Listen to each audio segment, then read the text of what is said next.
hello there everybody, I'm Photo Dave and this is Toypixx, a channel dedicated to helping you and helping me get a whole lot better at our action figure photography. So, if that sounds cool to you, go ahead and click subscribe while I describe what's going on in this video. Ladies and gentlemen, this video is the 2022 G.I. Joe Classified Toypixx Top 10 Action Figures. And I'm pretty stoked about that. Now remember, this channel's about photography, so as the top 10 climbs, you'll start to see me get a little crazier about why I like these figures from a photography perspective. So, without further ado, let's get to it. Okay, now I consider anything not in my top 10 to be an honorable mention, because this line just crushed it this year, but one I want to bring special attention to is Spirit and Freedom, which I guess is really two. Down goes Zorana. So, the reason that he gets an honorable mention, I wanted him in the top 10, but the reason he gets an honorable mention is because from a photography point of view, he has holes on his forearms, and he has holes in the post on his pack. And that just makes it a little trickier. You gotta do a little more photoshopping. Freedom's got pegs. The one thing I brought up when I reviewed this guy earlier this year was that I wish they could have found a way to do kind of a horizontal friction hold, kind of how they did the vertical friction holds for Major Blood's backpack and his missiles. That one didn't work very well. You still have to watch out for those missiles a little bit. They'll stay if you just have them stand, but it's not perfect. But I thought a horizontal hold might be easier. So that's the only thing that kept Spirit out of the top 10. Otherwise, he definitely would have been there. Love this figure. Now, let's get to the top 10. Number 10 is Kamakura. He's here just because of what he represents. This means that Hasbro's not going to just go a real American hero, they're going to branch out, and I love that. I paid attention to G.I. Joe for a lot of years past the real American hero line, and Kamakura was just one of those cool standout figures. Now the reason he's at number 10 is because he cost too much. He came with cool parts and everything else, and those are great, and he came with several accessories, including an extra head, but I'm not sure that justified, what was it, an $8 or $9 price increase for Amazon. Now, that's something else. They'd say it's an Amazon exclusive, so that's going to up the price and all that. He still felt like he was just a little too much for what we got, at least subjectively, in my oh-so-humble opinion, but he's still pretty awesome, and I'm excited to see where this line goes beyond a real American hero. So, Kamakura, numero 10. Number 9 is Stalker. Now when it comes to the Classified series, I'm one of the few people that really likes the updated looks versus the classic looks. So, Stalker has a slightly updated look. I like the more muted colors that he has compared to his original A Real American Hero figure, and he just looks good. I like the scarf. The implementation, I think, of the scarf could have been a little better. I don't know what it's technically called, so I'm sure, well, feel free to give me crap in the comments, but I don't know. I think the sculpt is really good on it. If it had just been a little thinner and sat better, it would have been cool. I know I could take off his web gear, but that's kind of Stalker. So I think it looks great. I love his gun. I love the look. Like, check out the face. He just looks mean. That's a mean looking dude. And Stalker's always been one of my favorite characters, so he had to make the list. Like I say, man, this list for everybody that's going to do a classified list, I think it's going to end up pretty subjective because every figure they made this year just knocked it out of the park. So, number 9, Stalker. Number 8 was a surprise to me because I wasn't even going to pick up any Tiger Force or Python Patrol figures, but when I picked up Outback, I knew I was in. And funny sidebar, as I'm talking about this, I couldn't remember Stuart Selkirk, so I just asked Alexa what it was, and she told me, that's right, friends, she knows G.I. Joe. Anyway, here we go. Check this guy out. He's another one with just a wicked face. Look at how mean that dude looks. There's all kinds of character in that. I love the brighter orange color on his shirt. I know a lot of people like the extreme military look, and overall I tend to favor the more military stuff, but I always enjoy those little flashes, I suppose, of color that G.I. Joe tends to incorporate. So he just totally came out of left field. His accessories are spot on for the character, especially if we're homaging the earlier versions of Outback, and he just kind of blew me away. Can't wait to get the one with the survival shirt. So, there you go, number 8, Outback. Thanks, Alexa. Number 7 is everybody's favorite Fred, the Crimson Guard. This figure is just one I've been waiting for a very long time, and they knocked it out of the park. He's obviously an homage to the original, but with some updated stuff, and that's what I like about Classified. Now, when it comes to Cobra, I tend to think that their designs are pretty timeless. For the most part, Cobra could look the same for the next couple decades and probably still look phenomenal.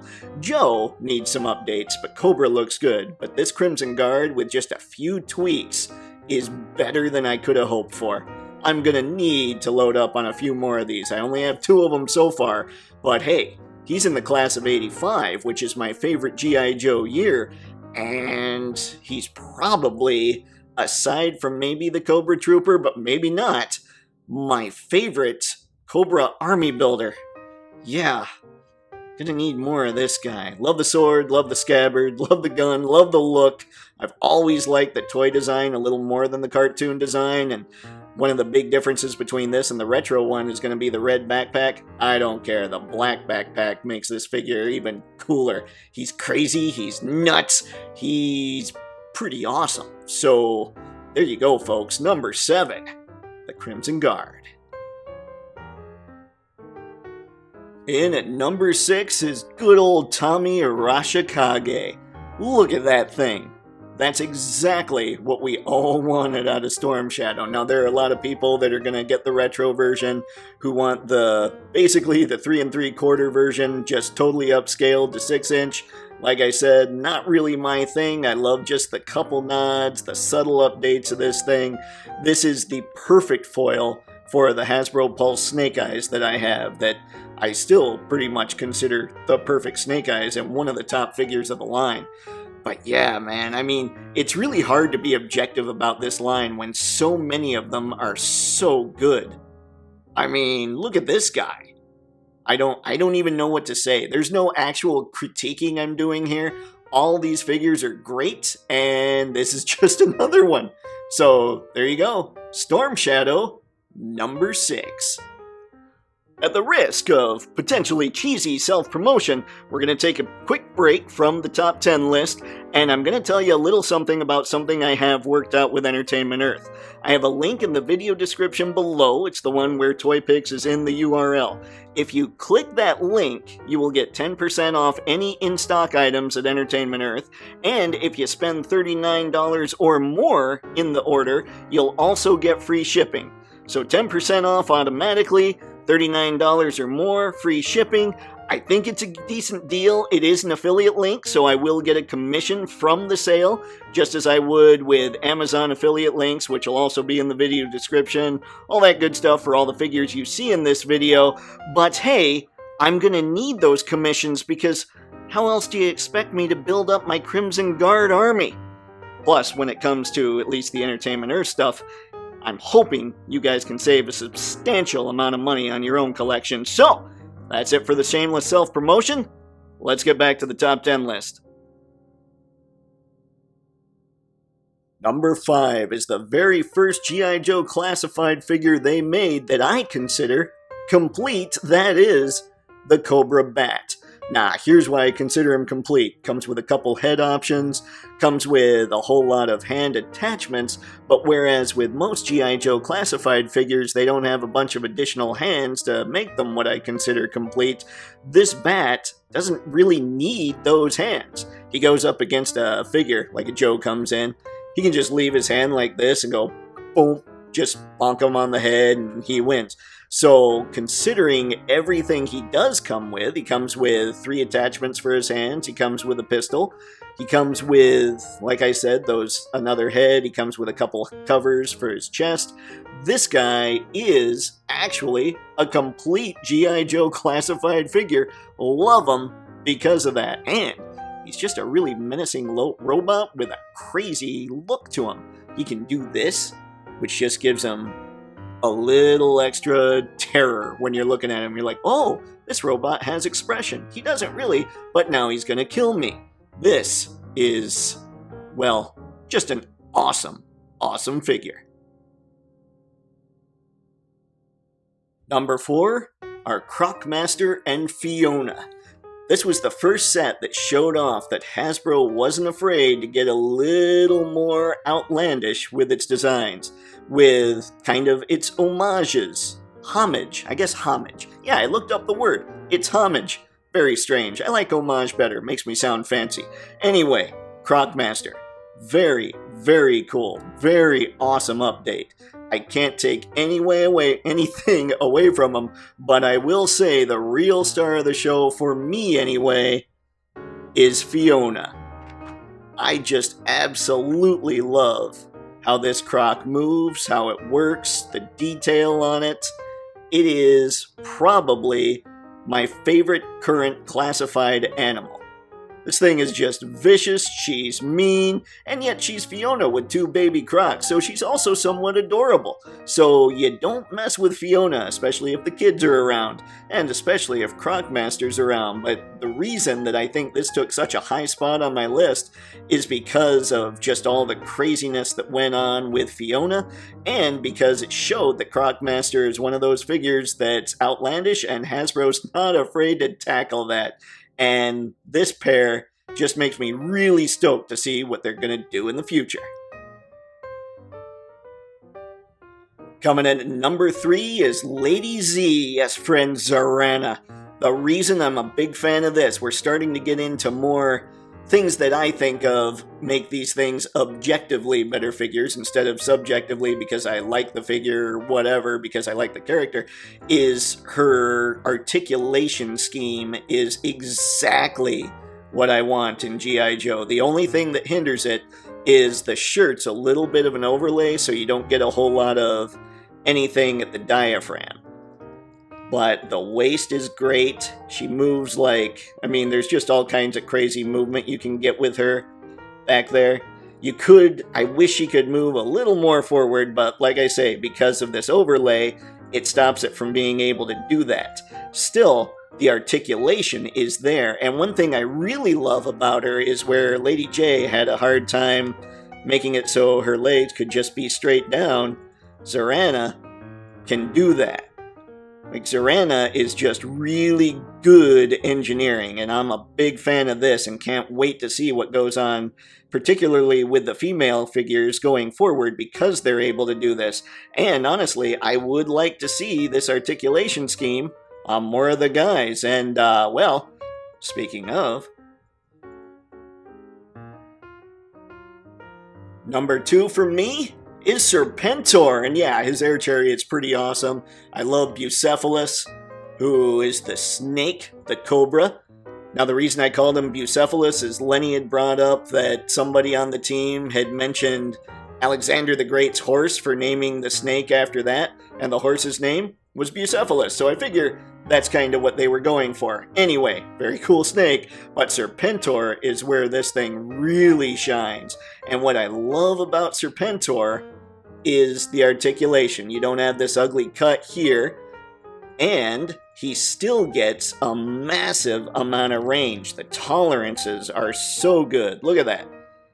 The tolerances on this are awesome. You don't have this insane gap going on, there's almost no gap there. And when he leans forward, he looks great. He's got this where he's kind of got a ball up here that helps him out.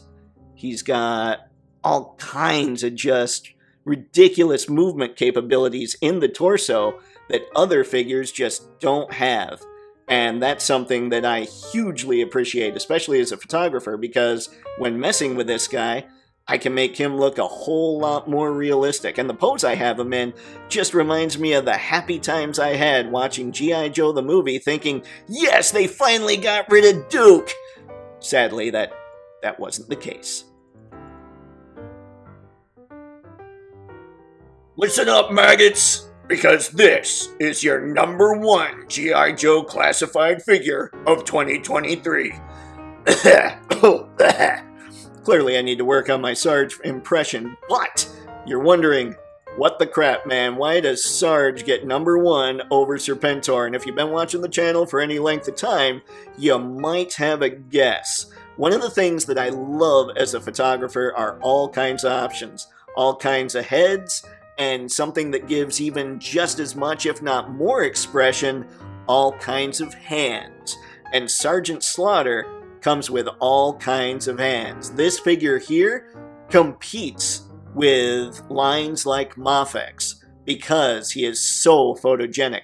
And he beats lines like Mafex because he comes with his own action figure, which is also just awesome. I haven't taken him out of the baggage. I'm not sure I can. I'm not a mint and box collector when it comes to my figures, but I think my figures themselves, they might be mint on card / mint on box collectors.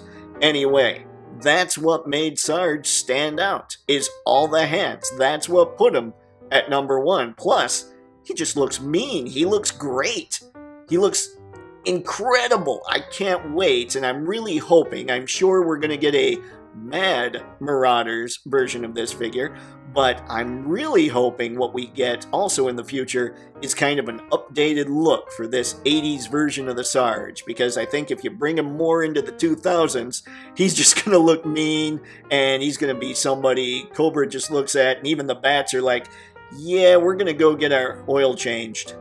Anyway, there you go, folks. That's my list of the top 10 G.I. Joe classified figures of 2023. Now, I also wanted to show off these figures that I also added to the collection this year, because this just goes to show you just how good G.I. Joe Classified was this year. Any other year, any of these figures would have made a top 10 list. But this is just such a banner year for Classified for me, and you might see these figures in other people's top 10s, because a lot of this, when the figures are all as good as they are, people's lists can't help but be subjective. There's not a whole lot of objective difference here. Subjectively, somebody might think the Alley Viper was better than the Bat, or they might like Xamot and Tomax more than the Crimson Guard, whatever it is. But still, I just wanted to highlight these because these are all incredible figures as well, and they just didn't make the cut. Again, that's how good this line is, and I can't wait for 2023.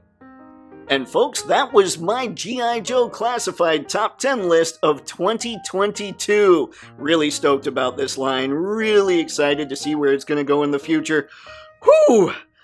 I smell good times ahead. So, do me a favor, leave in the comments what your top 10 list is for this year's classified offerings, and that's it. No need to extend this thing any longer, so thanks again for watching. It's always appreciated. And hey, have a killer 2023, have fun, and happy snapping. See ya.